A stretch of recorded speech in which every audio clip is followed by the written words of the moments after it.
ओम श्री सीतारामचंद्राभ्याम नमः। समस्त वाल्मीकि रामायण प्रेमी श्रोताओं का धर्म कर्म ज्ञान आलोक चैनल पर हृदय से स्वागत है। आपके समक्ष प्रस्तुत है श्रीमद् वाल्मीकि रामायण प्रथम खंड। श्रीमद् वाल्मीकि रामायण महात्म्यम तृतीयो अध्याय। तृतीय अध्याय के अंतर्गत माघ मास में रामायण श्रवण का फल, राजा सुमति और सत्यवती के पूर्वजन्म का इतिहास। तृतीय अध्याय के श्लोक 1 से श्लोक 62 तक का हिंदी में भावार्थ प्रस्तुत है। सनत कुमार ने कहा, ब्रह्मर्षि नारद जी, आपने यह अद्भुत इतिहास सुनाया है। अब रामायण के महात्म्य का पुनः विस्तार पूर्वक वर्णन कीजिए। आपने कार्तिक मास में रामायण के श्रवण की महिमा बताई। अब कृपा पूर्वक दूसरे मास का महात्म्य बताइए। मुने, आपके वचनामृत से किसको संतोष नहीं होगा। नारद जी ने कहा, महात्माओं, आप सब लोग निश्चय ही बड़े भाग्यशाली और कृतकृत्य हैं, इसमें संशय नहीं है, क्योंकि आप भक्तिभाव से भगवान श्री राम की महिमा सुनने के लिए उद्यत हुए हैं। ब्रह्मवादी मुनियों ने भगवान श्री राम के महात्म का श्रवण पुण्यात्मा पुरुषों के लिए परम दुर्लभ बताया है। महर्षियों, अब आप लोग एक विचित्र पुरातन इतिहास सुनिए, जो समस्त पापों का निवारण और संपूर्ण रोगों का विनाश करने वाला है। पूर्व काल की बात है। द्वापर में सुमति नाम से प्रसिद्ध एक राजा हो गए हैं। उनका जन्म चंद्रवंश में हुआ था। वे श्री संपन्न और 7 द्वीपों के एकमात्र सम्राट थे। उनका मन सदा धर्म में ही लगा रहता था। वे सत्यवादी तथा सब प्रकार की संपत्तियों से सुशोभित थे। सदा श्री राम कथा के सेवन और श्री राम की ही समाराधना में संलग्न रहते थे। श्री राम की पूजा अर्चना में लगे रहने वाले भक्तों की वे सदा सेवा करते थे। उनमें अहंकार का नाम भी नहीं था। वे पूज्य पुरुषों के पूजन में तत्पर रहने वाले समदर्शी तथा सद्गुण संपन्न थे। राजा सुमति समस्त प्राणियों के हितैषी, शांत, कृतज्ञ और यशस्वी थे। उनके परम सौभाग्यशालिनी पत्नी भी समस्त शुभ लक्षणों से सुशोभित थी। उसका नाम सत्यवती था। वह पतिव्रता थी। पति में ही उसके प्राण बसते थे। वे दोनों पति पत्नी सदा रामायण के ही पढ़ने और सुनने में संलग्न रहते थे। सदा अन्न का दान करते और प्रतिदिन जलदान में प्रवृत्त रहते थे। उन्होंने असंख्य पोखरों, बागीचों और बावड़ियों का निर्माण कराया था। महाभाग राजा सुमति भी सदा रामायण के ही अनुशीलन में लगे रहते थे। वे भक्तिभाव से भावित हो रामायण की ही कथा बाँचते अथवा सुनते थे। इस प्रकार वे धर्मज्ञ नरेश सदा श्री राम की आराधना में ही तत्पर रहते थे। उनकी प्यारी पत्नी सत्यवती भी ऐसी ही थी। देवता भी उन दोनों दंपत्ति की सदा भूरि भूरि प्रशंसा करते थे। एक दिन उन त्रिभुवन विख्यात धर्मात्मा राजा रानी को देखने के लिए विभांडक मुनि अपने बहुत से शिष्यों के साथ वहाँ आए। मुनिवर विभांडक को आया देख राजा सुमति को बड़ा सुख मिला। वे पूजा की विस्तृत सामग्री साथ ले पत्नी सहित उनकी अगवानी के लिए गए। जब मुनि का अतिथि सत्कार संपन्न हो गया और वे शांत भाव से आसन पर विराजमान हो गए, उस समय अपने आसन पर बैठे हुए भूपाल ने मुनि से हाथ जोड़कर कहा। राजा बोली, भगवान, आज आपके शुभागमन से मैं कृतार्थ हो गया, क्योंकि श्रेष्ठ पुरुष संतों के आगमन को सुखदायक बताकर उसकी प्रशंसा करते हैं। जहाँ महापुरुषों का प्रेम होता है वहाँ सारी संपत्तियाँ अपने आप उपस्थित हो जाती हैं। वहाँ तेज, कीर्ति, धन और पुत्र सभी वस्तुएं उपलब्ध होती हैं। ऐसा विद्वान पुरुषों का कथन है। मुने प्रभो, जहाँ संत महात्मा बड़ी भारी कृपा करते हैं वहाँ प्रतिदिन कल्याणमय साधनों की वृद्धि होती है। ब्राह्मण जो अपने मस्तक पर ब्राह्मणों का चरणोदक धारण करता है, उस पुण्यात्मा पुरुष ने सब तीर्थों में स्नान कर लिया, इसमें संशय नहीं है। शांत स्वरूप महर्षि, मेरे पुत्र पत्नी तथा सारी संपत्ति आपके चरणों में समर्पित है। आज्ञा दीजिए हम आपकी क्या सेवा करें। ऐसी बातें कहते हुए राजा सुमित की ओर देखकर मुनीश्वर विभांडक बड़े प्रसन्न हुए और उन्होंने अपने हाथ से राजा का स्पर्श करते हुए कहा। ऋषि बोले, राजन, तुमने जो कुछ कहा है वह सब तुम्हारे कुल के अनुरूप है। जो इस प्रकार विनय से झुक जाते हैं वे सब लोग परम कल्याण के भागी होते हैं। भोपाल, तुम सन्मार्ग पर चलने वाले हो, मैं तुम पर बहुत प्रसन्न हूँ। महाभाग, तुम्हारा कल्याण हो। मैं तुमसे जो कुछ पूछता हूँ उसे बताओ। यद्यप भगवान श्री हरि को संतुष्ट करने वाले बहुत से पुराण भी थे जिनका तुम पाठ कर सकते थे, तथापि इस माघ मास में सब प्रकार से प्रगतिशील होकर तुम जो रामायण के ही पारायण में लगे हुए हो, अतः तुम्हारी यह साध्वी पत्नी भी सदा जो श्री राम को ही आराधना में रत रहती है, जो श्री राम की ही आराधना में रत रहती है। इसका क्या कारण है? यह वृत्तांत यथावत रूप से मुझे बताओ। राजा ने कहा, भगवान सुनिए, आप जो कुछ पूछते हैं वह सब मैं बता रहा हूँ। मुने, हम दोनों का चरित्र संपूर्ण जगत के लिए आश्चर्यजनक है। साधु शिरोमणे, पूर्व जन्म में मैं मालती नामक शूद्र था, सदा कुमार्ग पर ही चलता और सब लोगों के ऐत साधन में ही संलग्न रहता था।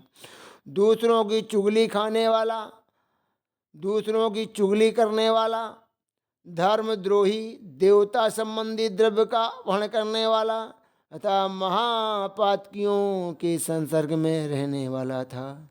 मैं देव संपत्ति से ही जीविका चलाता था। गोहत्या, ब्राह्मण हत्या और चोरी करना यही अपना धंधा था। मैं सदा दूसरे प्राणियों की हिंसा में ही लगा रहता था। प्रतिदिन दूसरों से कठोर बातें बोलता, पाप करता और वेश्याओं में आसक्त रहता था। इस प्रकार कुछ काल तक घर में रहा। फिर बड़े लोगों की आज्ञा का उल्लंघन करने के कारण मेरे सभी भाई बंधुओं ने मुझे त्याग दिया और मैं दुखी होकर वन में चला आया। वहाँ प्रतिदिन मृगों का मांस खाकर रहता था और कांटे आदि बिछाकर लोगों के आने जाने का मार्ग अवरुद्ध कर देता था। इस तरह अकेला बहुत दुख भोगता हुआ मैं उस निर्जन वन में रहने लगा।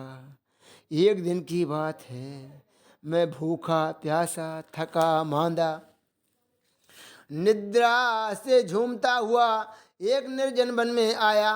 वहाँ देवयोग से वशिष्ठ जी के आश्रम में मेरी दृष्टि पड़ी। वहाँ देवयोग से वशिष्ठ जी के आश्रम पर मेरी दृष्टि पड़ी। उस आश्रम के निकट एक विशाल सरोवर था जिसमें हंस और कारांडव आदि जल पक्षी छा रहे थे। मुनीश्वर वह सरोवर चारों ओर से वन्य पुष्प समूहों द्वारा आच्छादित था। वहाँ जाकर मैंने पानी पिया और उसके तट पर बैठकर अपनी थकावट दूर की। फिर कुछ वृक्षों की जड़ें उखाड़कर उनके द्वारा अपनी भूख बुझाई।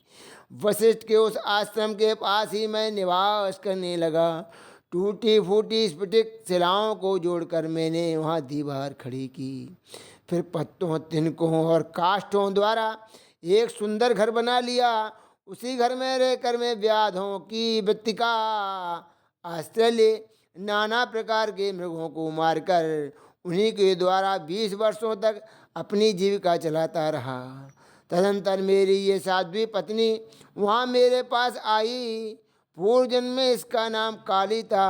काली निषाद कुल की कन्या थी और विंध्य प्रदेश में उत्पन्न हुई थी। उसके भाई बंधुओं ने उसे त्याग दिया था। वह दुख से पीड़ित थी। उसका शरीर वृद्ध हो चला था। ब्राह्मण वह भूख प्यास से शिथिल हो गई थी और इस सोच में पड़ी थी कि भोजन का कार्य कैसे चलेगा। देव योग से घूमती घामती वह उसी निर्जन वन में आ पहुंची जिसमें मैं रहता था। गर्मी का महीना था। बाहर उसे धूप सता रही थी और भीतर मानसिक संताप अत्यंत पीड़ा दे रहा था। इस दुखनी नारी को देखकर मेरे मन में बड़ी दया आई। मैंने इसे पीने के लिए जल तथा खाने के लिए मांस और जंगली फल दिए। ब्राह्मण काली जब विश्राम कर चुकी तब मैंने उससे उसका यथावत वृत्तांत पूछा। महामुने मेरे पूछने पर उसने जो अपने जन्म कर्म निवेदन किए थे उन्हें बताता हूँ, सुनिए। उसका नाम काली था और वह निषाद कुल की कन्या थी। विद्वान उसके पिता का नाम दाम्भिक या दाविक था। वह उसी की पुत्री थी और विंध्य पर्वत पर निवास करती थी। सदा दूसरों का धन चुराना और चुगली खाना, चुगली करना ही उसका काम था। एक दिन उसने अपने पति की हत्या कर डाली। इसीलिए भाई बंधुओं ने उसे घर से निकाल दिया। ब्राह्मण इस तरह परित्यक्ता काली उस दुर्गम एवं निर्जन वन में मेरे पास आई थी। उसने अपनी सारी करतूतें मुझे इसी रूप में बताई थीं। मुने तब वशिष्ठ जी के उस पवित्र आश्रम के निकट मैं और काली दोनों पति पत्नी का संबंध स्वीकार करके रहने और मांसाहार से ही जीवन निर्वाह करने लगे। एक दिन हम दोनों जीविका के निमित्त कुछ उद्यम करने के लिए वहाँ वशिष्ठ जी के आश्रम पर गए। महात्मन वहाँ देवर्षियों का समाज जुटा हुआ था। वही देखकर हम लोग उधर गए थे। वहाँ माघ मास में प्रतिदिन ब्राह्मण लोग रामायण का पाठ करते दिखाई देते थे। उस समय हम लोग निराहार थे और पुरुषार्थ करने में समर्थ होकर भी भूख प्यास से कष्ट पा रहे थे। अतः बिना इच्छा के ही वशिष्ठ जी के आश्रम पर चले गए थे। फिर लगातार 9 दिनों तक भक्ति पूर्वक रामायण की कथा सुनने के लिए हम दोनों वहाँ जाते रहे। मुने उसी समय हम दोनों की मृत्यु हो गई। हमारे उस कर्म से भगवान मधुसूदन का मन प्रसन्न हो गया था। अतः उन्होंने हमें ले आने के लिए दूत भेजे। वे दूत हम दोनों को विमान में बिठाकर भगवान के परम पद उत्तम धाम में ले गए। हम दोनों देवादिदेव चक्रपाणि निकट जा पहुँचे। वहाँ हमने जितने समय तक बड़े बड़े भोग भोगे थे वह बता रहे हैं, सुनिए। कोटि सहस्त्र और कोटि सतयुगों तक श्री राम धाम में निवास करके हम लोग ब्रह्मलोक में आए। वहाँ भी उतने ही समय तक रहकर हम इंद्रलोक में आ गए। मुनिश्रेष्ठ, इंद्रलोक में भी उतने ही काल तक परम उत्तम भोग भोगने के पश्चात हम क्रमशः इस पृथ्वी पर आए हैं। यहाँ भी रामायण के प्रसाद से हमें अतुल संपत्ति प्राप्त हुई है। मुने अनिच्छा से रामायण का श्रवण करने पर भी हमें ऐसा फल प्राप्त हुआ है। धर्मात्मा यदि 9 दिनों तक भक्ति भाव से रामायण की अमृतमयी कथा सुनी जाए तो वह जन्म जरा और मृत्यु का नाश करने वाली होती है। विप्रवर सुनिए, विवश होकर भी जो कर्म किया जाता है वह रामायण के प्रसाद से परम महान फल प्रदान करता है।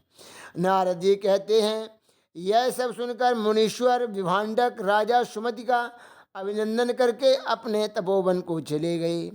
विप्रवरो, अतः आप लोग देवाधिदेव चक्रपाणि भगवान श्री हरि की कथा सुनिए। रामायण कथा कामधेनु के समान अभीष्ट फल देने वाली बताई गई है। माघ मास के शुक्ल पक्ष में प्रयत्नपूर्वक रामायण की नवान्न कथा सुननी चाहिए। यह संपूर्ण धर्मों का फल प्रदान करने वाली है।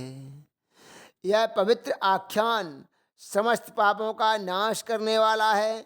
जो इसे बाँचता है अथवा सुनता है वह भगवान श्री राम का भक्त होता है।